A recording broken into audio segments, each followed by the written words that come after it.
بسم الله الرحمن الرحيم. يا أيها المزمل قم الليل إلا قليلا نصفه أو انقص منه قليلا أو زد عليه ورتل القرآن ترتيلا إنا سنلقي عليك قولا ثقيلا إن ناشئة الليل هي أشد وطئا وأقوم قيلا إن لك في النهار سبحا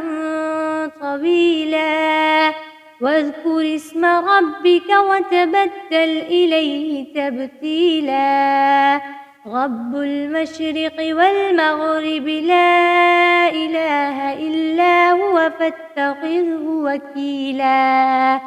واصبر على ما يقولون واهجرهم هجرا جميلا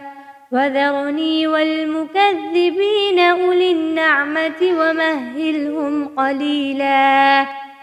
إن لدينا أنكالا وجحيما وطعاما ذا غصة وعذابا أليما يوم ترجف الأرض والجبال وكانت الجبال كثيبا مهيلا إنا أرسلنا إليكم رسولا شاهدا عليكم كما أرسلنا إلى فرعون رسولا فعصى فرعون الرسول فأخذناه أخذا وبيلا فكيف تتقون إن كفرتم يوما يجعل الولدان شيبا السماء منفطر به كان وعده مفعولا إن هذه تذكرة فمن شاء اتخذ إلى ربه سبيلا إن ربك يعلم أنك تقوم أدنى من ثلثي الليل ونصفه وثلثه وطائفة من الذين معك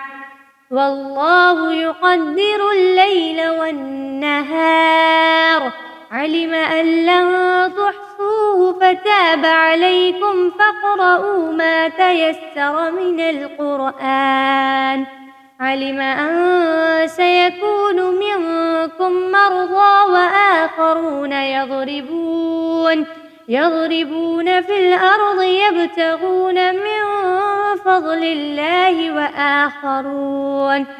وآخرون يقاتلون في سبيل الله فاقرؤوا ما تيسر منه وأقيموا الصلاة وآتوا الزكاة وأقرضوا الله قرضا حسنا وما تقدموا لأنفسكم من خير تجدوه عند الله هو خيرا وأعظم أجرا واستغفروا الله إن الله غفور رحيم.